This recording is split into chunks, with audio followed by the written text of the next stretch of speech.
Okay, so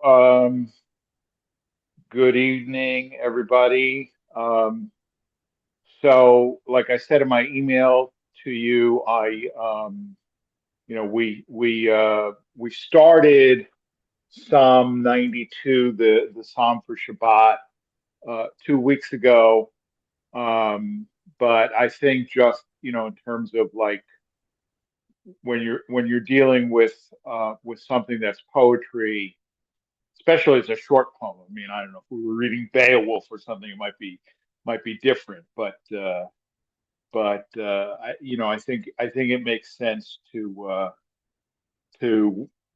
go back and start this over.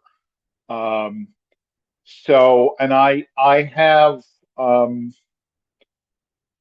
Rashi's commentary on this as well. Which is kind of interesting. Um, I could actually, I guess, do the share screen, I think.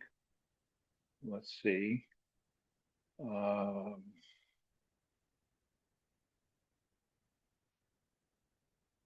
mm, let's see how this works.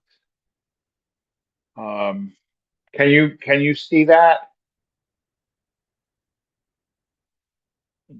Problem is I can't see you. So it's Yes, you can see. I can see it. all right. Hold on a second. I, Wait, I, I Dawn. figured out how I'm gonna. I figured out how I'm gonna do this. I'm still getting used to some of this. You know, I have been using a Windows book, and now I'm using a Chromebook. So um, it's a little bit different. Um,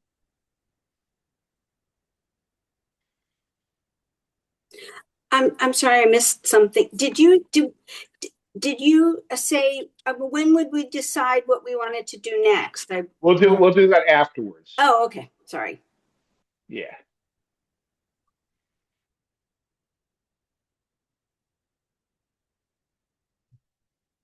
this is it.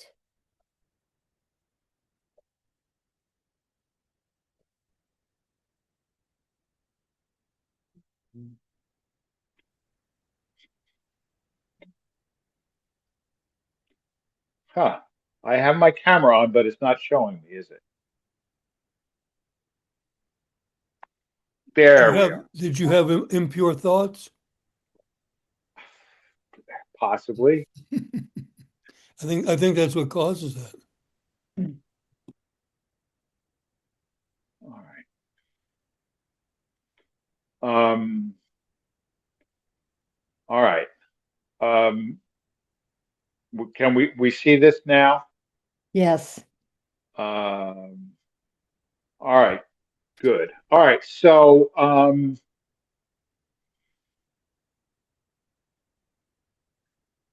All right.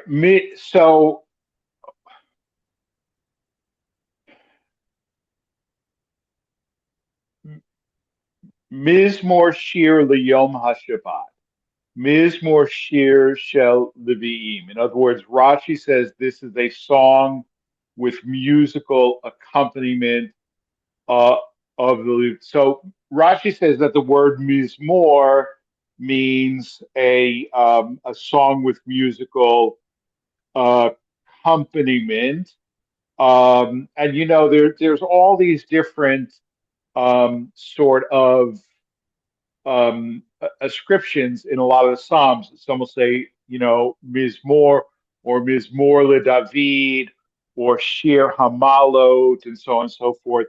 And these are assumed to be like kind of musical notations. I mean, I don't know enough either about like you know, musicology or, the fine technical details of biblical scholarship to know exactly, what each one is, but they're assumed to be like musical modes, okay?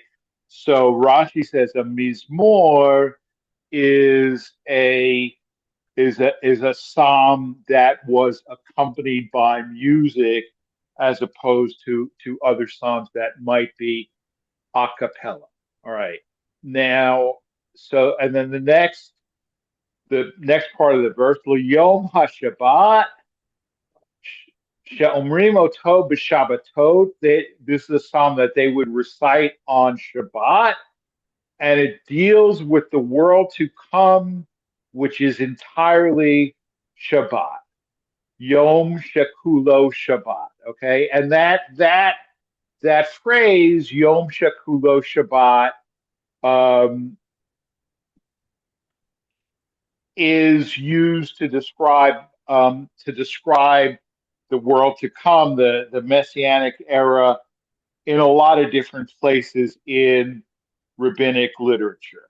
Okay, that's essentially what it will be like. That in the world to come, our existence will be like entirely like the existence that we have now, or that in theory we should have on Shabbat. Okay, which means we don't have to go to work unless you're a rabbi, I suppose. Um, and it can be a day that is devoted, to simply to learning Torah and spending it with people you like, and so on and so forth. One of the things, I mean, I find it, well, I mean, it might appear like interesting or odd that the psalm that is like even in the Bible itself, as opposed to like, a later commentator saying it, that this is the psalm for Shabbat, and yet Rashi says when it's called a mizmor, that means a psalm that is meant to be accompanied by musical notation, right? Because, yeah, I see Alan is shaking his head, and Leslie has her hand raised. So you may be thinking exactly the same thing. Leslie? No, I was thinking, you said that in the world to come, we would be studying the Torah every day. And my question is, I thought that we were learning what was our reading the Torah is to teach us lessons for this life. And so I'm confused about that. Okay, yeah, I see your point. I mean, I guess that traditionally there is nothing more important than studying Torah, and there is also no greater joy than studying Torah. I mean, in other words, it has a twofold purpose. I mean, and some of the material that we studied fairly recently in Pirkei Avot makes that same point, that we were created in order to be able to study Torah. In other words, that Torah study, yes, Torah study is absolutely meant to teach us how to live a good life. And it has that role, but that's not its only role. I mean, it's not like, if you buy a new, well, I mean, we're all old enough to remember that when you bought a piece of equipment, it actually came with an instruction manual, right? It doesn't anymore, but let's pretend that it's still. Now, look, I was a weird kid, and I would sometimes just for pleasure sit down and read instruction manuals, right? But but I presume that most normal people did not do that, right?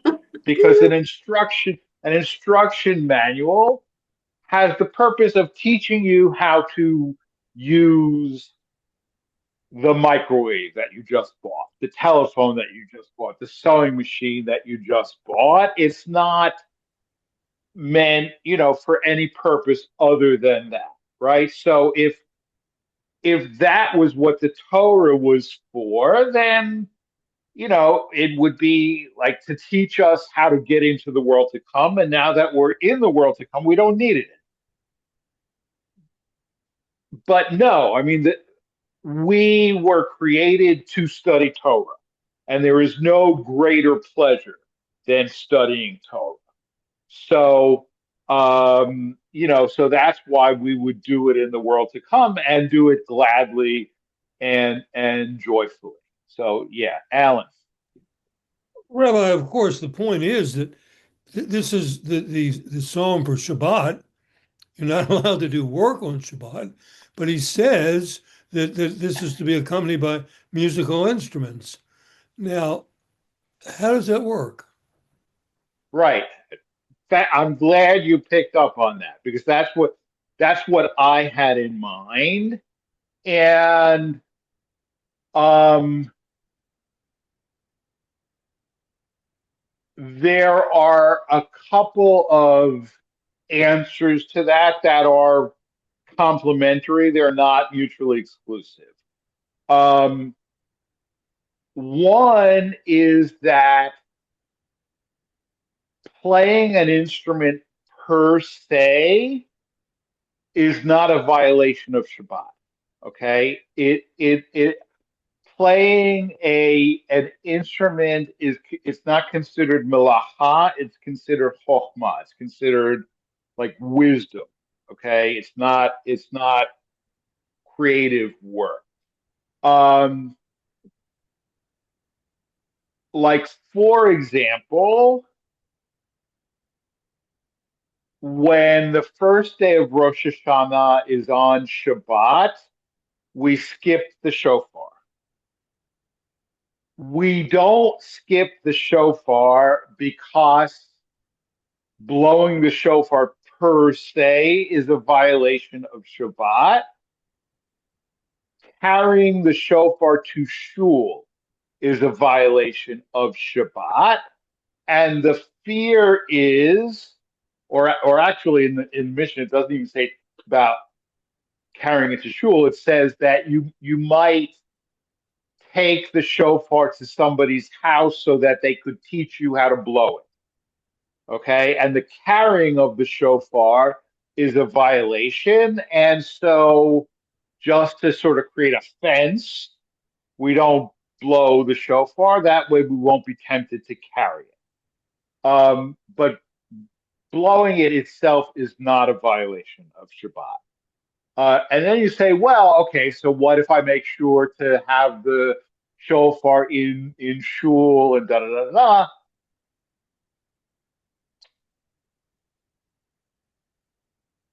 Halacha doesn't like that. Because how do we know? And we don't, and you've got the second day anyway. So what does it matter? Okay. Um, and similarly, like in this day and age, um, all right. So if we allowed playing guitar in shul on Shabbat, right? We say, well, okay, so whoever is going to play the guitar will just make sure that they have it in the shul on Shabbat. Playing the guitar is not a violation. Tuning the guitar is a violation, and there is no such thing as a guitar player who is not constantly tempted to tune their guitar, right? Replacing a guitar string is a violation, right? And imagine, any professional musician that and so they've broken a string, and you say, you're not allowed to change it. So just play with five strings. Yeah, right. Okay, so these are the kind of things, right? So, but aside from that,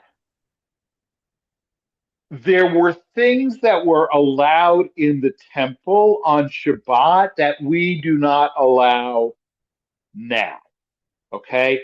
For example, they blew the shofar on Shabbat in the temple. Um, they had burnt offerings on Shabbat in the temple. Um, they had musical instruments on Shabbat in the temple. Okay. And when Reform Judaism first started, that was the argument. The argument was that, um, and that's why Reform temples are called temples, right? But that it's the equivalent, and if they could have musical instruments on Shabbat in the temple, so can we.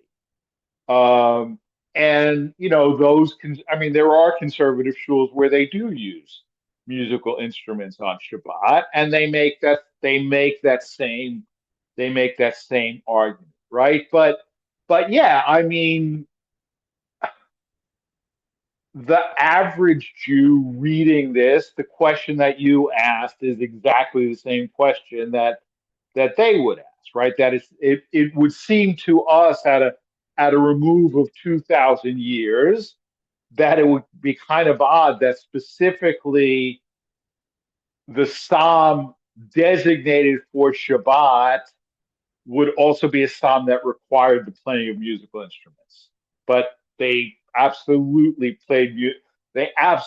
used musical instruments in the temple on Shabbat. Yeah, Leslie.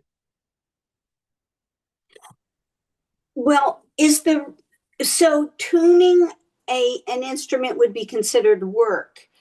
Right. What about like tuning like a hearing aid or something? Would that also be not permitted on the Sabbath?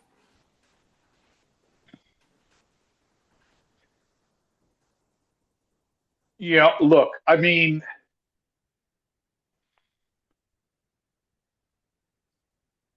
it's a complicated issue only because there's two different halakhic frameworks at work here, in the sense that, look, the overwhelming majority of people who care about this stuff at that sort of granular level are Orthodox. And they would not use hearing aids on Shabbat anyway, because anything that requires use of electricity, they wouldn't use. Okay. Um, so in an Orthodox context, the answer is yes, except you wouldn't even get there because you wouldn't use, electricity on Shabbat anyway. Um, as somebody who does use electricity on Shabbat, married to a person who's severely hearing impaired, although Kelly can't use hearing aids now anyway because of hyperacusia, but earlier in our marriage she did, and I would have said, yeah, of course, go ahead and tune them or adjust them. But so I you know, like I say, for most people who would care about that, they wouldn't be using hearing aids on Shabbat. Anyway, although, there's also, and I think I discussed this once in the Pirkei Avot class, or something like "Be not righteous over much." That a friend um, who was the president of Yeshiva University, and he was a scholar in residence at an Orthodox shul in Florida, but there are Orthodox schools where all of the members are actually Orthodox, and then there are Orthodox schools where many of the members are not actually Orthodox, right? And there is this type of microphone that some Orthodox rabbis say actually is okay for use on Shabbat, but it's not like universal by any stretch of the imagination. Um, this shul was a very large shul. It had that type of microphone, and my friend did not accept that that type of microphone is actually allowed to be used on Shabbat. So when it was time for him to speak, he stepped away from the microphone. He felt that I can speak loudly enough, everybody will be able to hear me, right? And as soon as he started speaking, he saw that half the people in the congregation were adjusting their hearing aids, right? Which he caused them to do by not being willing. Like, so he didn't violate Shabbat, but as a result, 500 other people did violate Shabbat who wouldn't have otherwise. So, right? You know, we are a very diverse people indeed. But yeah, Sue.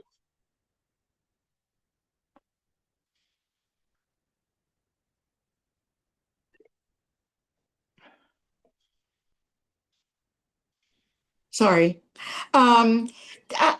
It kind of bothers me that somehow we have rules that our ancestors didn't have, and we're supposed to be stricter with some of these things than our ancestors were.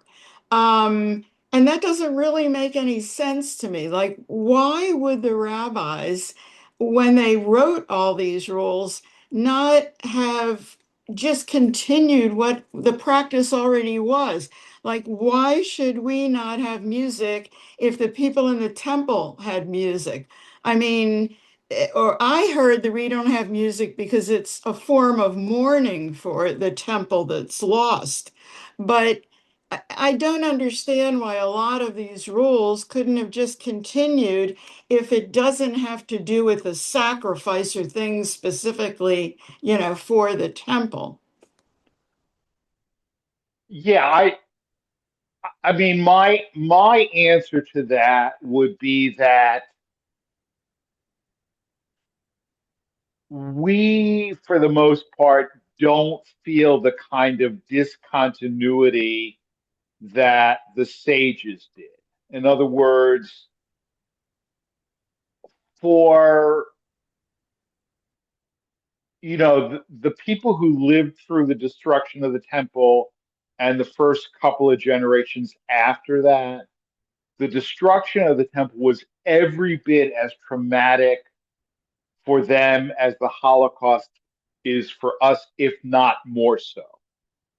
Okay, so like your point that, well, if they could do it in the temple, I don't see why we can't do it now, makes perfect sense within your frame of reference. It would have made no sense within their frame of reference. Okay, so that's and then there were other things that they simply felt that they could like um the question of blowing the shofar on Shabbat felt. I mean, it actually, because actually they did that even after the destruction of the temple. They did it in Yavne because they felt that like the Beit Din or the Sanhedrin in Yavne, like they had enough authority that they could prevent people from carrying the shofar on Shabbat. Right? But we don't like. I can't imagine anybody not carrying a shofar on Shabbat because I said they shouldn't. Right? It's just not. I don't have that level of it. But so it's a different framework. Rabbi Goldman, you want to add something?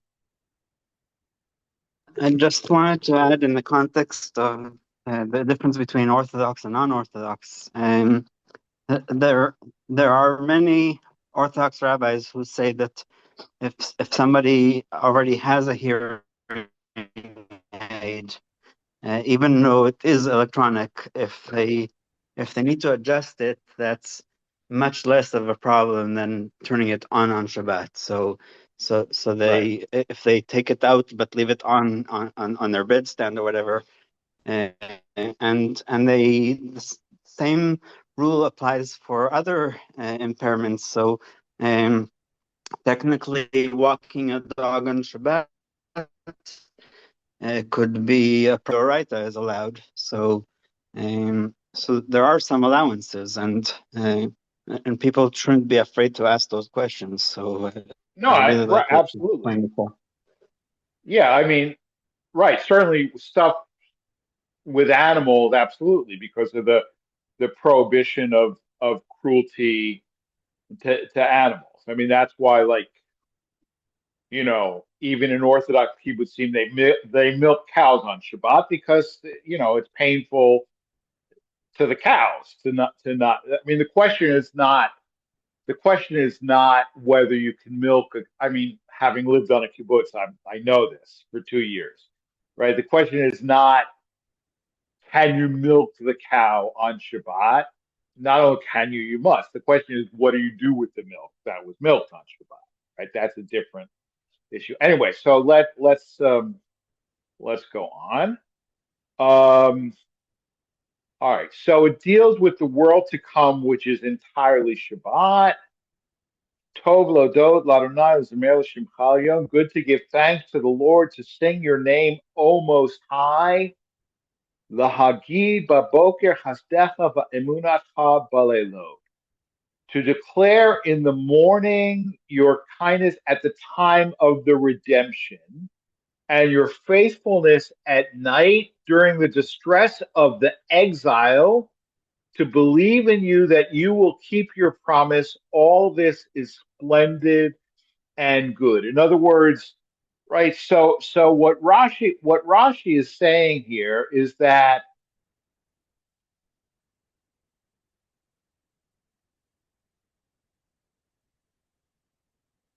this psalm that is talking about Shabbat is not really talking about Shabbat. Shabbat is an allegory. It's really talking about redemption. It's talking about the messianic age, right? So when it says good to tell of your faithfulness in the morning, morning doesn't mean morning. It doesn't mean like 8 o'clock in the morning when you're stuck on 270 going into the district, right? Morning means the beginning of redemption, and evening doesn't mean when you're stuck on 270 going the other direction. It means the um the distress of the exile, because right, so it's not talking about God's faithfulness. It's really is or not only about God's faithfulness, it's also talking about our faithfulness, right? That we have faith in God, that God is faithful to the promises that God made, right? So that I mean, it's kind of interesting, right? Because here, like obviously, the Psalms were written before or during the first temple, right? I mean, we know absolutely for a fact that they were sung in the first temple. And if they were sung in the first temple, if you're a rationalist, it's hard to accept that this psalm is really an allegory referring to exile and redemption when the exile hasn't yet occurred, let alone the redemption, right? But of course, I mean, remember, I mean, right? So the time from Moses to Rabbi Akiva, and from Rabbi Akiva to us is about the same.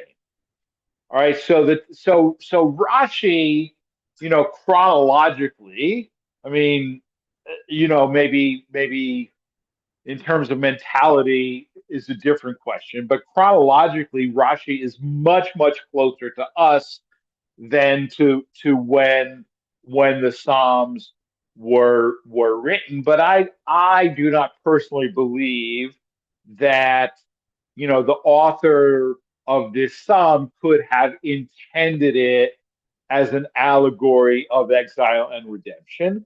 Doesn't mean that it can't be read that way. It absolutely can be read that way. I mean, the whole reason why the Bible works as religious literature is that it's not a period piece. I mean, it speaks to us just as much as it spoke to them, but nevertheless.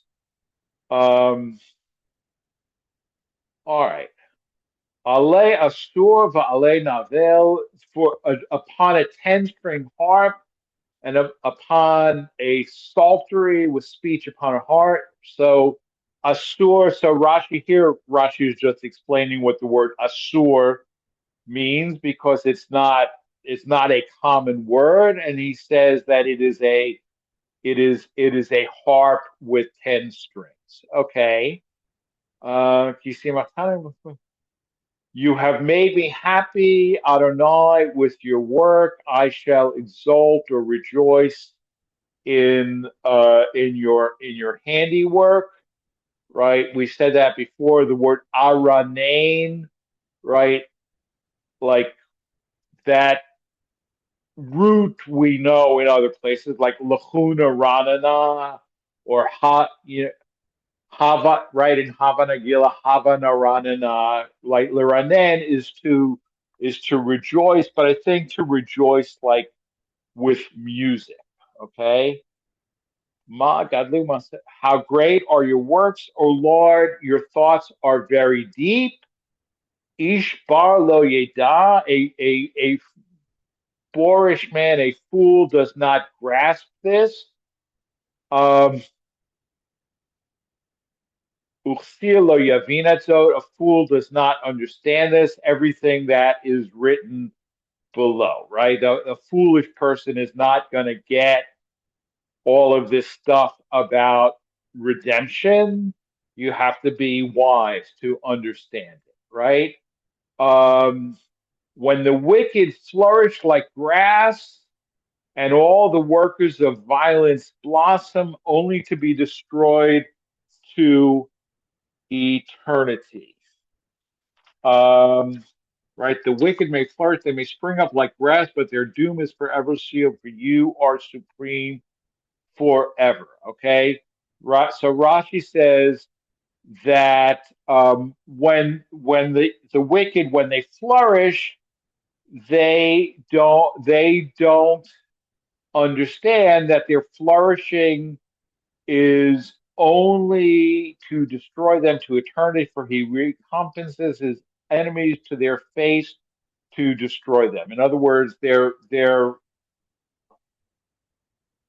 flourishing, but they don't understand that their flourishing is only temporary, and eventually their downfall is going to come. And moreover, I mean, depending on how you understand what Rashi is saying, is not only that, but God is actually like allowing them to flourish and have their temporary victory, um, sort of like simply allowing them to pile up more and more and more and more on the negative side of the ledger, right? So that when God, when God um, gets at them, there's all the more, there's all the more for them to be punished for that. Their downfall will be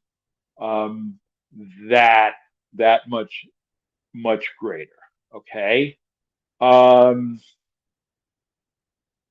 you remain on high forever. Um, God, you always have the upper hand, for all justify your judgments. In other words, everybody agrees that God's judgment is righteous. Um, right? I mean, Abraham Lincoln. I mean, one of the great statements in all of American oratory in Lincoln's second inaugural address, right? When he said, it, if every drop of blood that was spilled by the slave masters or the taskmasters' lash is recompensed by a drop of blood drawn by the sword in the Civil War, right? Nevertheless, it must be said the judgments of the Lord are true and righteous altogether, right? I don't know that he was quoting from this psalm per se, but certainly the concept was what was the same. So God is always in charge, even if it may seem that he's not, right? Your enemies will perish, all the workers of violence will scatter. You have raised my horn like that of a wild ox to soak me with fresh oil, to soak me with the oil of dominion. Um, right? This word balul or baloti is like balul mixed with. So right. So God it says right. So the psalmist says, "You are going to soak me with fresh oil." I mean, even Rashi's explanation is a little obscure, but when he talks about the oil of dominion, right? What does that mean, right? I mean,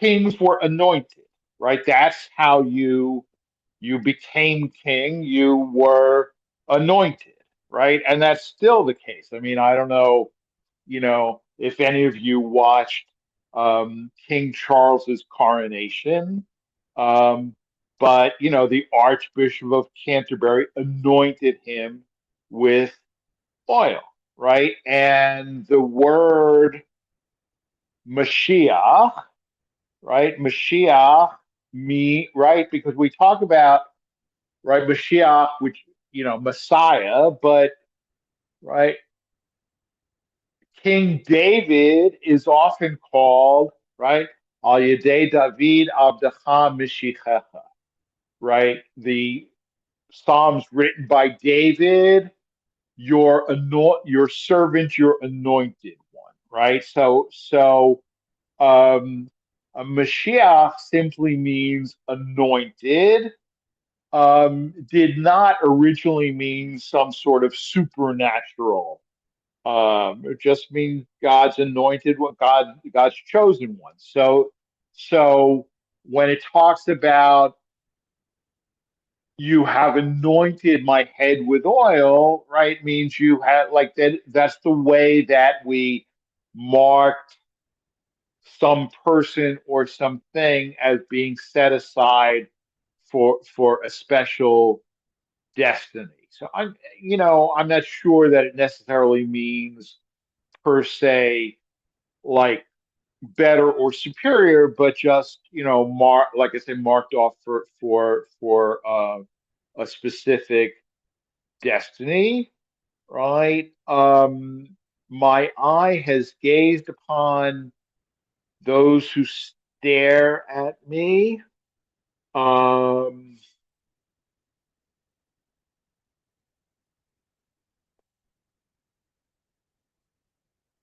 when evildoers rise up against me, my ears hear them. Um,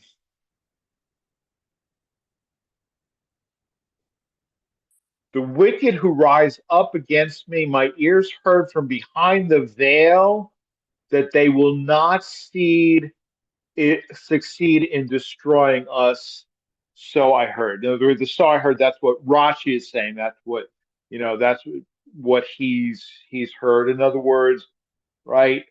I look at those who stare upon me, my enemies, they stare upon me with envy. And when evildoers rise up against me, my ears hear them.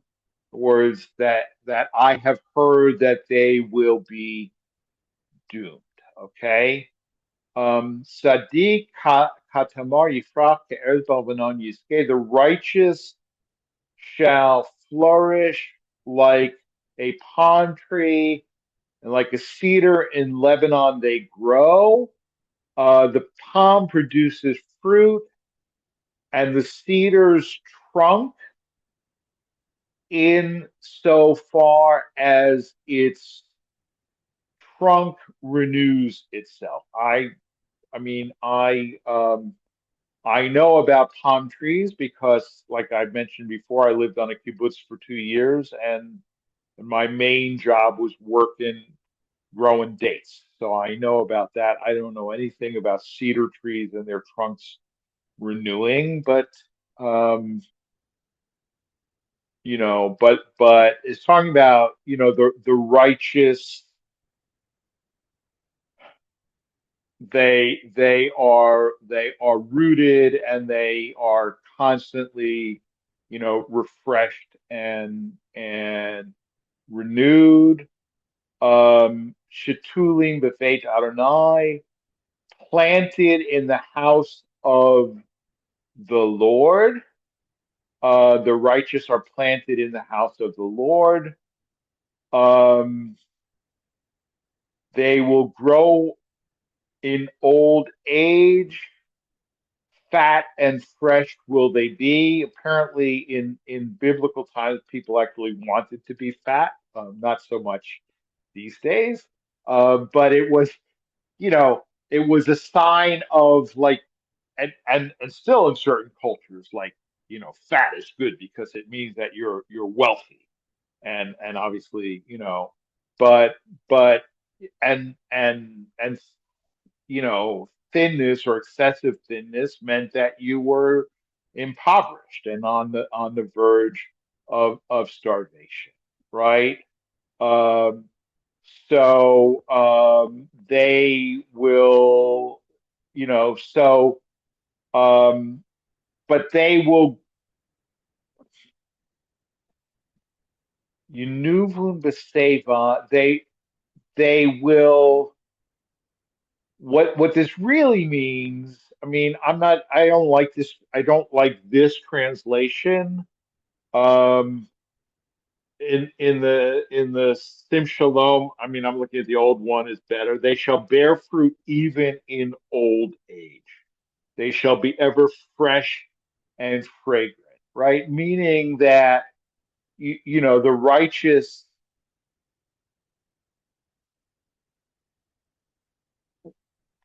when they grow old, they won't decline, right? That I think is the point, right? I mean, really taking the example of Moses, right? Who lived to be 120, and yet at the very end of the Torah, it says, his strength had not abated, his eye had not dimmed, right? I mean, like, living to be 120 is great, although um, since the advent of defined contribution pension plans as opposed to defined benefit pension plans, maybe. I mean, I absolutely don't want to live to be 120 because I will run out of money long before then. Uh, but uh, but um, if I was gonna live to 120 but be, like, feeble in mind and in body, I don't know that I would want to do that, right? But so the promise here is not simply of longevity, but of longevity while still bearing fruit, right? That is to say, right, you will still be able to teach, to learn, to do whatever it is that that you do. To declare that the Lord is upright, my rock, in whom there is no injustice, right? Um,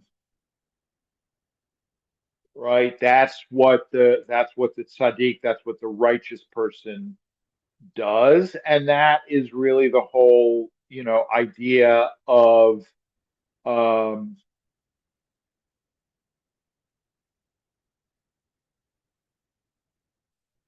of Shabbat and of the world to come. So I think I- you know, I think it works as an allegory for the world to come. Um, I don't believe that it was necessarily originally written or intended as an allegory for the world to come, but as I said, that is, I think, the strength of great literature in general, is that it's eternal. It's not just you know time bound, but beyond that, religious literature in particular. I mean, if it doesn't speak to us, right, and that gets really back to your question, Sue, right? Like if it doesn't speak to us, then it doesn't have strength or power as religious literature. But I think Rashi's commentary holds water, even if it's not, like a literal. I mean, certain when he talks about like a mizmor, meaning a psalm that was intended for use with musical instruments, or that a sur means a harp with 10 strings. Yeah, that's really like explaining things that otherwise might be obscure. But the rest of it, I think, is more reading into rather than explicating the original meaning of the text. But I don't think it matters. Yeah, Rabbi Goldman. Just two last comments. One is that according to the Gemara in Baba Batra, Adam wrote this psalm, and he is, according to, I'm not sure which Kabbalist, he said that Adam is the Rashi Tevot of Adam David Mashiach, basically saying that he has the whole view of all generations from beginning to end, and so that really fits into what you explained. The other is also from Kabbalah, but I'm still struggling to understand it. Tzadik Katamari Frach, the three last letters are Korach. Korach is never spelled in the Torah with a vav, and so when my rabbi taught me that, I was like so shocked that I didn't ask, what the. Uh-huh. But like, because he's not the person that we would ever call tzaddik, but it was basically about the potential that he completely ruined with his own actions. He could have been at that level of tzaddik katamar frach, but instead Mhm. was what he was, and he actually, according to a different Gemara, never made it to Gan Eden. So Right, but anyway. we have also, right, means more livnei Korach. I mean, the fact that Korach himself, may have been sort of like the archetype of a wicked person. It doesn't mean that his progeny, right, was still, they were righteous. And the same, right, with Haman, with Haman, right, his grandchildren studied Torah in Bnei Brak, right? So that even people who are that wicked, and look, I mean, they're, you know, there are grandchildren of Nazi war criminals who are religious Jews in Israel today. I mean, it's like, I mean, even if an individual themselves may be irredeemable, it doesn't mean that their progeny is, lacking the possibility of redemption. All right. So let's talk about where we want